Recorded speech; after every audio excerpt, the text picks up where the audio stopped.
સુરત જિલ્લાની ઓલપાડ તાલુકા પંચાયત કચેરી ખાતે ધારાસભ્ય મુકેશ પટેલની આગેવાનીમાં એક મહત્વપૂર્ણ સમીક્ષા બેઠકનું આયોજન કરવામાં આવ્યું।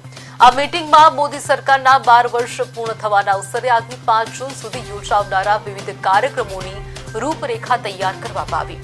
બેઠકમાં સ્થાનિક મામલતદાર, તાલુકા વિકાસ અધિકારી, વિવિધ સરકારી વિભાગોના ઉચ્ચ અધિકારીઓ તેમજ ગ્રામ્ય વિસ્તારના સરપંચો મોટી સંખ્યામાં ઉપસ્થિત રહ્યા હતા।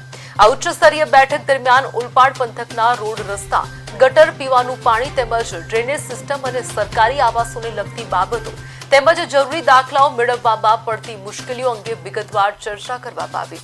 આ ઉપરાંત આગામી ચોમાસાને ધ્યાનમાં રાખીને પ્રી મોન્સૂન કામગીરીની પણ સઘન સમીક્ષા કરાઈ હતી।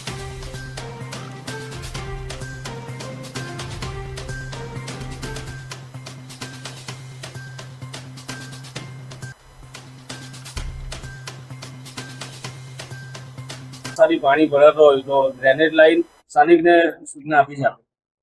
અત્યારે ડ્રેનેજ વિભાગ તરફથી લગભગ 8 જેટલા મશીનો આ ઓલપાડની વિવિધ ડ્રેનોની અંદર ચાલે છે, પરંતુ આજે સરપંચી અને ગ્રામ પંચાયતના સદસ્યોને અમે સૂચના આપી છે કે ગામના જે કામો હોય તે ગામના લેવલથી તમે કરી લો, અને જે સ્ટેટ હાઈવેના જે પ્રશ્નો છે ત્યાં નાણાં છે એની પણ હું સૂચના આપી દઉં। સારી પાણી ભરાતો હોય તો ડ્રેનેજ લાઈન સ્થાનિકને સૂચના આપી છે।